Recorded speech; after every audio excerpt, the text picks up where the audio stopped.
नमस्कार दोस्तों, स्वागत है आपका यूट्यूब चैनल एबी टेक में। आज है 15 मई 2021 और जान लेते हैं आज की महत्वपूर्ण खबरें जो आज के प्रमुख समाचार पत्रों पर छाई हुई हैं और आप लोगों के लिए बहुत ही इम्पोर्टेंट हैं।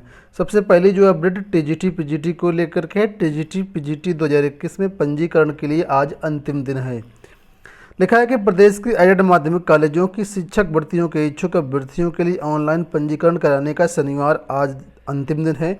इसके बाद अब तारीख बढ़ने की कोई भी उम्मीद नहीं है। हालांकि पंजीकरण कराने वाले अभ्यर्थी 20 मई तक अपना फॉर्म कंप्लीट कर सकेंगे। चयन बोर्ड ऑनलाइन आवेदन करने की मियाद 4 बार बढ़ा चुका है। वजह आप लोग जानते हैं, एनआईसी के परीक्षा पोर्टल पर सभी अभ्यर्थियों के आवेदन नहीं हो पा रहे थे। सर्वर बहुत ख़राब चल रहा था, इस वजह से 4 बार डेट बढ़ाने की नौबत आई। फिलहाल अब जो है वो डेट बढ़ने की उम्मीद नहीं है। बढ़ते हैं अगली अपडेट की तरफ। यहाँ पर अपडेट है बेसिक शिक्षा विभाग के सभी शिक्षकों को लेकर के। लिखा है सर्विस बुक व एलसीपी ऑनलाइन शिक्षक खुश। बेसिक शिक्षा परिषद के प्राथमिक व उच्च प्राथमिक स्कूलों में कार्यरत प्रधानाध्यापक सहायक अध्यापकों का अहम रिकॉर्ड ऑनलाइन हो गया है। शासन ने 7 मई को वीडियो कॉन्फ्रेंसिंग में इस संबंध में दिशा निर्देश दिए थे। बेसिक शिक्षा की अपर मुख्य सचिव रेणुका कुमार ने शिक्षकों की सर्विस बुक व एलसीपी में पारदर्शिता के लिए उसके ऑनलाइन रखरखाव करने का आदेश दे दिया है। यानी शिक्षकों की जो सर्विस बुक है वो अब ऑनलाइन ही मान्य होगी। जो ऑफलाइन और मैनुअल सर्विस बुक थी अब वो मान्य नहीं होगी। उसके लिए जो आदेश है वो जारी कर दिए गए हैं। यहाँ पर शिक्षकों ने अपनी खुशी जताई है कि उनका रिकॉर्ड ऑनलाइन हो गया है और जो मैनुअल अभिलेख थे उनकी जो मान्यता है वो खत्म कर दी गई है। बढ़ते हैं अगली अपडेट की तरफ। तो यहाँ पर अपडेट है 69 शिक्षक भर्ती उत्तर कुंजी को लेकर के। लिखा है परीक्षा संस्था ने 1 साल बाद जीती प्रश्नों के गलत उत्तर की जंग। बेसिक शिक्षा परिषद के प्राथमिक स्कूलों में नियुक्ति पाने वालों का संकट टल गया है। सिर्फ चयनित ही नहीं, परीक्षा संस्था भी इस दौरान कटघरे में रही। वजह यह थी कि लिखित परीक्षा में 150 प्रश्न पूछे गए थे, जिसमें 142 प्रश्नों पर आपत्तियां की गई थी। कोर्ट में यह विवाद एक साल चला और आखिरकार कोर्ट ने याचिका खारिज कर दी। कोर्ट ने अपने फैसले में तल्ख टिप्पणियां करके याचिकाकर्ताओं को भी असहज कर दिया। वहीं परीक्षा संस्था को भी आगे की परीक्षा में प्रश्नमाला तैयार करने में अधिक सतर्क रहने की सलाह दी। कोर्ट ने अभ्यर्थियों को कहा था कि आजकल जो भी भर्ती होती है उसके तुरंत बाद अभ्यर्थी एक फैशन के तौर पर कोर्ट में याचिकाएं कर देते हैं और बाद में कोर्ट में जो प्रश्नों पर आपत्तियां डालते हैं उसको सही साबित नहीं कर पाते हैं। इस वजह से याचिकाएं खारिज कर दी गई हैं। आंसर की को चुनौती देना एक फैशन बन गया है। इस तरीके से तल्ख टिप्पणियां जो हैं वो अभ्यर्थियों के बारे में कोर्ट ने दी थी। फिलहाल ये अभ्यर्थी जो है 69 शिक्षक भर्ती के डबल बेंच में जाने की तैयारी कर रहे हैं। कई सारी याचिकाएँ हैं जो इलाहाबाद डबल बेंच में जाएंगी, कई सारी याचिकाएँ हैं जो कि लखनऊ डबल बेंच में जाएंगी। जो भी अपडेट होगा चैनल के माध्यम से आप लोगों को अपडेट किया जाएगा। बढ़ते हैं अगली अपडेट की तरफ। यहाँ पर अपडेट है यूपीपीएससी को लेकर के। यूपीपीएससी में स्केलिंग का मुद्दा काफ़ी अहम है। लिखा है स्केलिंग के मुद्दे पर नए अध्यक्ष से मिलने की तैयारी। उत्तर प्रदेश लोक सेवा आयोग के नए अध्यक्ष संजय श्रीनेत ने अगले सप्ताह ज्वाइन कर सकते हैं। अगले सप्ताह ज्वाइन कर सकते हैं। उनके ज्वाइन करने से पहले ही प्रतियोगी छात्रों ने स्केलिंग के मुद्दे पर उनसे मिलने की तैयारी कर रखी है। छात्र लगातार दावा कर रहे हैं कि पीसीएस में स्केलिंग प्रणाली हटा दी गई है, लेकिन यूपीपीएससी इस मसले पर स्थिति स्पष्ट नहीं कर रहा है। छात्र चाहते हैं कि नए अध्यक्ष ज्वाइन करने के बाद इस मुद्दे पर आयोग का रुख स्पष्ट करें। अभ्यर्थियों को दावा है कि स्केलिंग हटने के बाद बहुत से हिंदी पट्टी के जो अभ्यर्थी हैं उनका नुकसान हुआ है। साथ में वाणिज्य या जो मानविकी विषयों के अभ्यर्थी हैं ये भी हर साल परीक्षा में सम्मिलित होते हैं और इन स्केलिंग लागू ना होने की वजह से इन अभ्यर्थियों का भी ग्राफ जो है पहले की अपेक्षा गिरा है। तो ऐसे में प्रतियोगी छात्र संघर्ष समिति के अध्यक्ष अवनीश पांडे का कहना है कि पूर्व अध्यक्ष डॉक्टर प्रभात कुमार उन्होंने इसको लेकर के स्थिति स्पष्ट नहीं की। अब जो नए अध्यक्ष आएंगे उनसे इसके बारे में स्थिति स्पष्ट करने की मांग की जाएगी। एक सूचना है आप लोगों के लिए कि जो भी लोग टीजीटी पीजीटी की test series junior supported math science का कोर्स या टेस्ट सीरीज परचेज करना चाहते हैं उनके लिए आज अंतिम दिन है।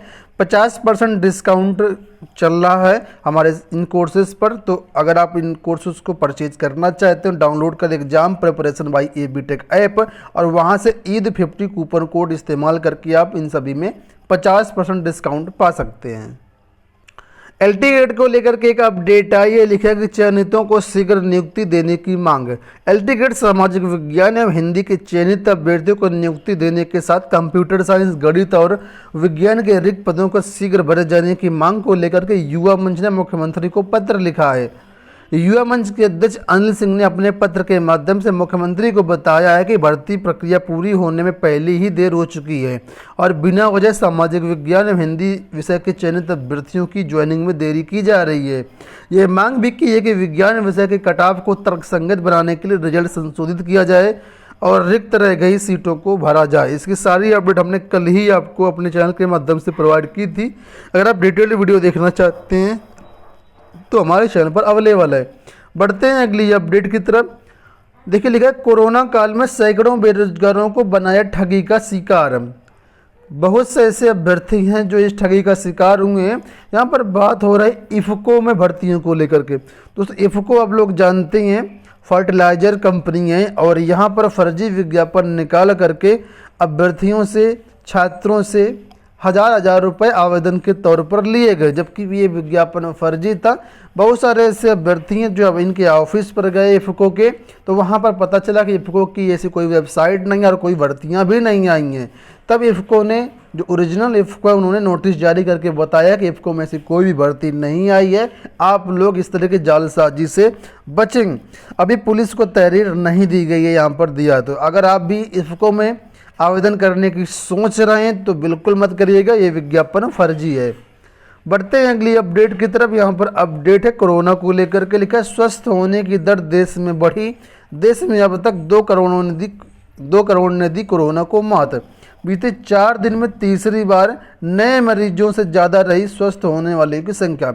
ये एक अच्छी न्यूज़ है कि स्वस्थ होने वाले जो लोग हैं उनकी संख्या लगातार बढ़ रही है पूरे देश में। वहीं पर यूपी में भी जो रिकवरी रेट है उसमें काफ़ी इजाफा हुआ है। लिखा है देखिए ठीक होने की दर 86% तक बढ़ चुकी है।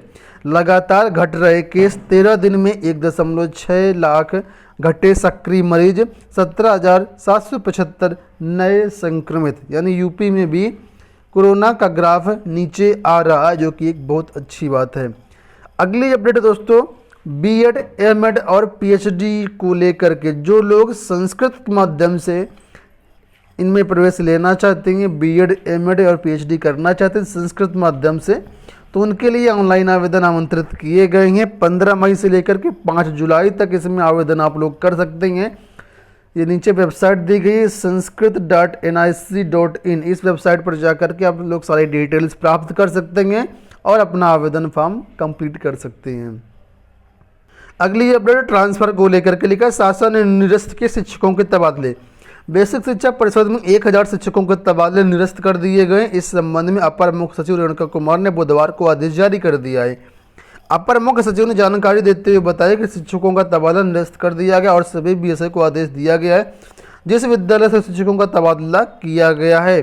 तो जो आदेश जारी किया गया उसको आप लोग पढ़ सकते हैं। अगर आप भी बेसिक शिक्षा विभाग में ट्रांसफर वगैरह के लिए आवेदन किए थे या ट्रांसफर हुआ था, कहीं आपका अभी तो निरस्त नहीं हुआ है। और ये क्यों निरस्त किए गए हैं तो यहाँ पर देखिए नीचे बताया गया है कि शिक्षकों की ओर से त्रुटिपूर्ण ढंग से आपने आवेदन पत्र में ग्रामीण क्षेत्र के स्थान पर नगर क्षेत्र भरा गया है, उनका स्थानांतरण त्रुटिपूर्ण ढंग से नगर क्षेत्र में हो गया। ऐसी स्थिति में सहायक अध्यापकों द्वारा ग्रामीण क्षेत्र के स्थान पर नगर क्षेत्र अंकित किए जाने पर बेसिक शिक्षा अधिकारी द्वारा आवेदन पत्रों का सत्यापन नहीं किया जाना चाहिए था। जो अध्यापक मूलतः ग्रामीण क्षेत्र में थे वे ग्रामीण क्षेत्र में जाएंगे तथा जो नगरीय क्षेत्र में थे वो नगरीय क्षेत्र में जाएंगे। इन सभी त्रुटियों को देखते हुए ट्रांसफ़र जो है वो मतलब कैंसिल कर दिए गए हैं। अंत में बात कर लेते हैं मिड डे मील को लेकर के। बेसिक शिक्षा परिषद के जो स्कूल हैं भले ही बंद हैं, लेकिन छात्रों के अकाउंट में जो मिड डे मील का पैसा है, कन्वर्जन कॉस्ट का पैसा है, वो उनको भेजा जाएगा। और उसी के बारे में यहाँ पर अपडेट दिया गया है। तो दोस्तों ये हो गई आज की सारी ये अपडेट। आशा करते हैं वीडियो पसंद आया होगा। इसी तरह के अपडेट पाने के लिए चैनल को सब्सक्राइब कर लीजिएगा, वीडियो को लाइक और शेयर भी कर दीजिएगा। धन्यवाद।